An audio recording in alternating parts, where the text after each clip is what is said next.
That's what all I have to say. So, kind of like hard shifting with no clutch. How do you define innovation? I know that's a big part of our brand. How do you define innovation, and what does that mean to you? Honestly, innovation is, in lesser words, innovation is engineering. It really is, because you're solving problems. You're thinking of different ways. Your innovation is thinking outside the box. Just really.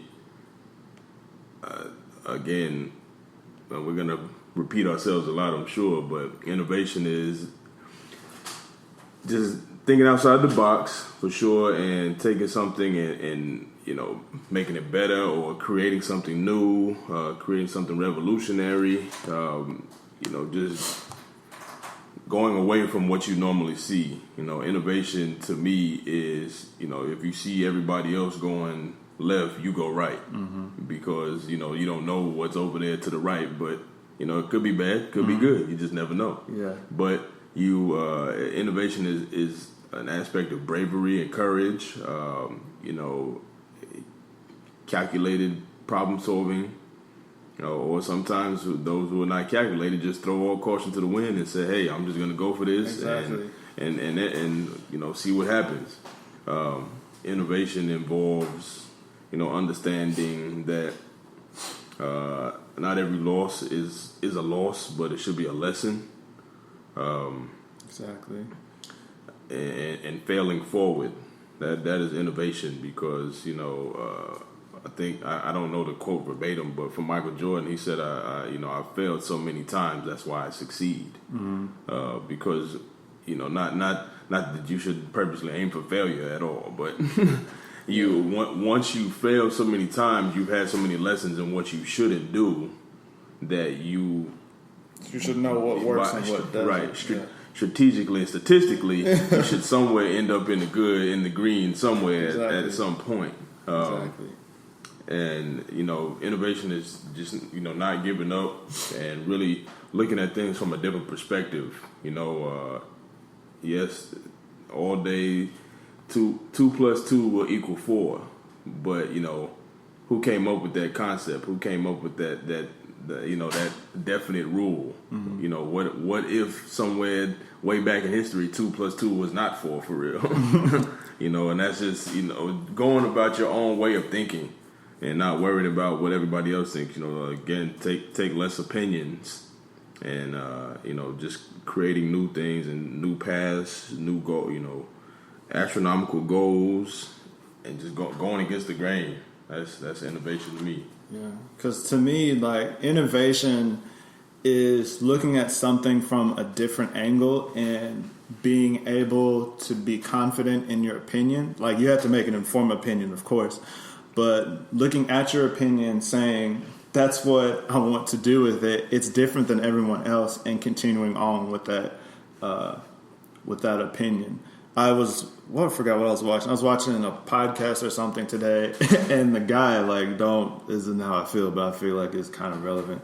He said, smart people sound crazy to dumb people. So if you're going through your innovation and you're sure it's sound and you've backed it up and you believe in it, and people are telling you you're crazy, a lot of people sounded crazy before they came up with something great. Thomas Edison failed, and he seemed crazy because he was trying to make a light bulb. Elon Musk, he sounds crazy when he first said, I want to make reusable rockets, but now they're just there.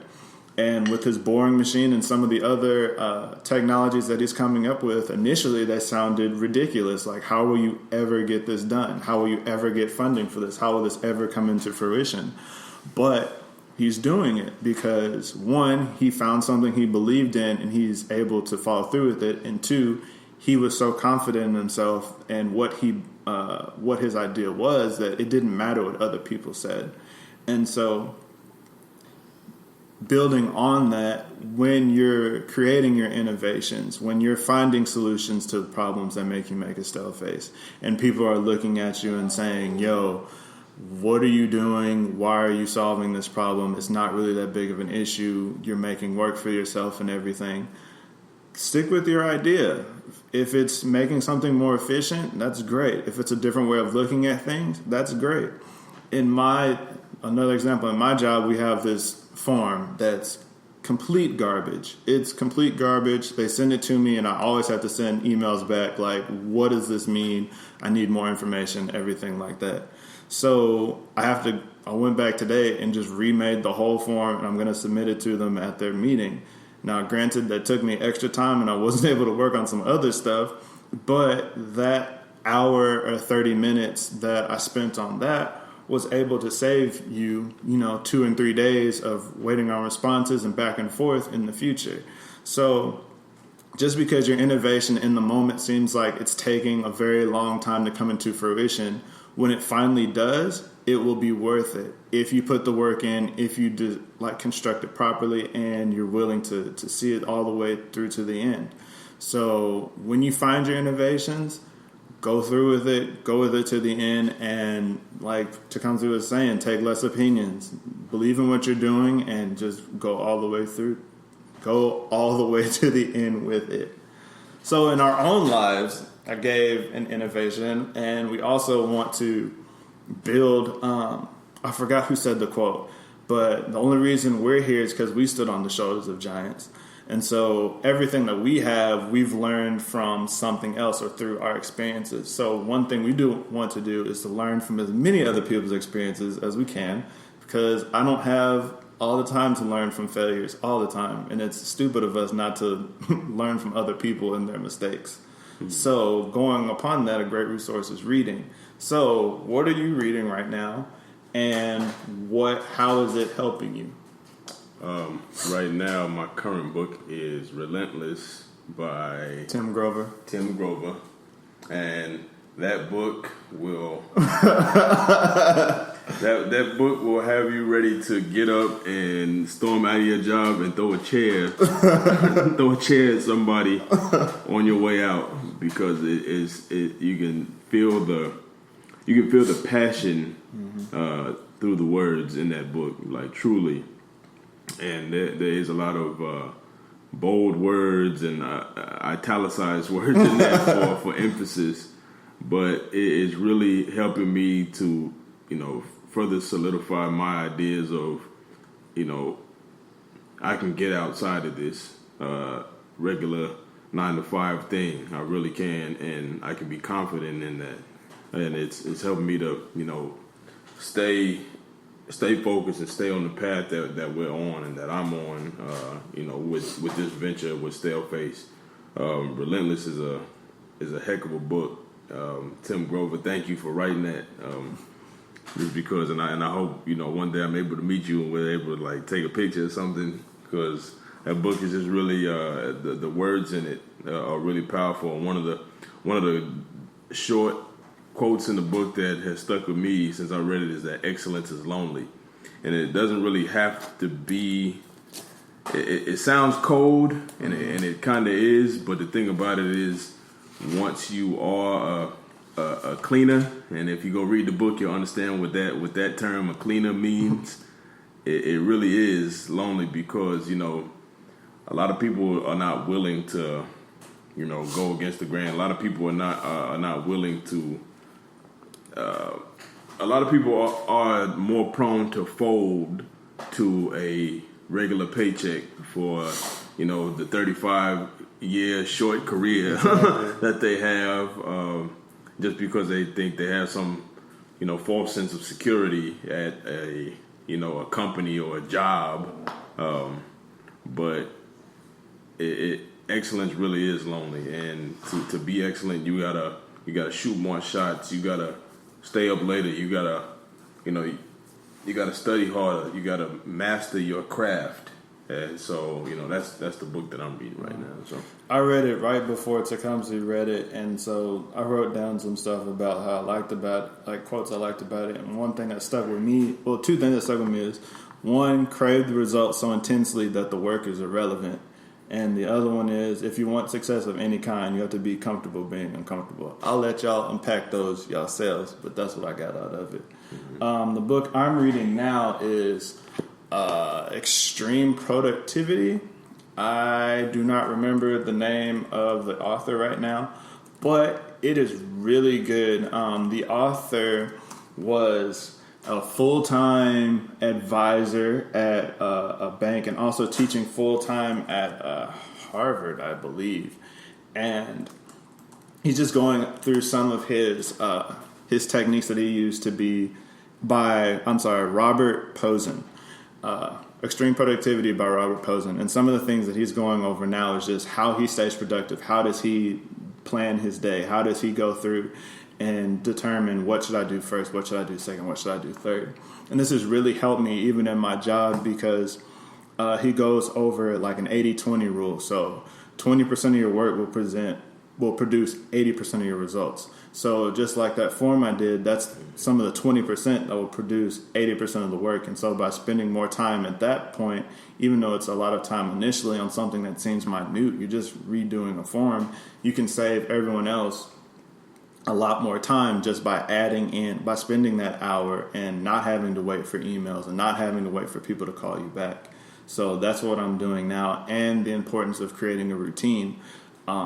If you read any type of productivity book, you'll see that routines are essential, and you are your habits. You are your routines. So creating a good, positive, healthy routine is essential to you being successful.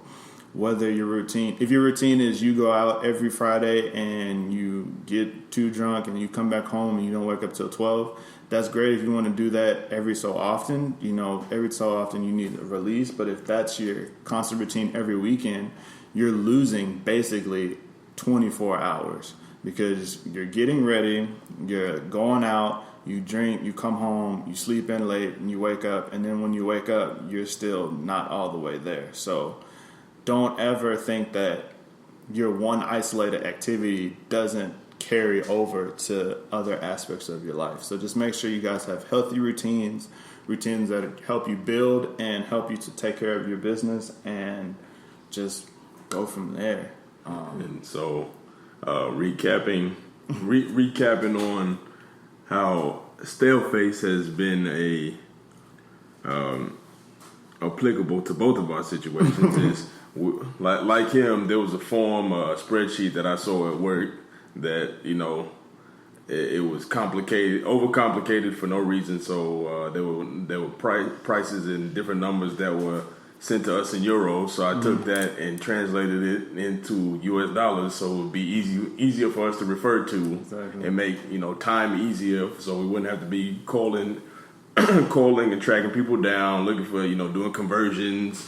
Each time we need to use it, I just did it for the entire company. So, that saves us time, more efficiency. So here's the whole story. Here's the whole thing behind that between both of us. So StaleFace, now you know what the definition of a StaleFace is. So we both saw two forms, and we don't work in the same place, but this is just an ironically similar situation. We saw two forms or spreadsheets, whatever it is, didn't like them, made the actual face at them, we made StaleFaces at them, but then we innovated and changed the way that this can be done. We utilized the 80-20 rule, took that that did the 20% of work so that there can be 80% efficiency for everyone else, and that's innovation in a nutshell right there. We thought outside the box and said, hey, we can take this opportunity to show that we're good workers. We care about what we do, and that there's easier ways to do things. You don't really have to be at your job from 9 to 5 or 8 to 5 or however. 8 to 9 hours a day is not necessary. Yeah. So, and this is my last point on this, and then I'll get off of it. A lot of times people look at innovation, and the first thing they want to think of is, okay, I need a clean, reliable energy source. That's great. You don't have to innovate that big your first time. If you have an answer to that and that's what you want to do, cool, that's great. But just because we innovated something small does not make it any less innovative. If you can take a 3-hour process at your job and cut it down to 30 minutes, you innovated. If you have a trip that takes you, I don't know, $15 to get somewhere and you cut it down to $12, you innovated. So don't ever think that your innovations aren't relevant because they're not massive and world changing. Your innovations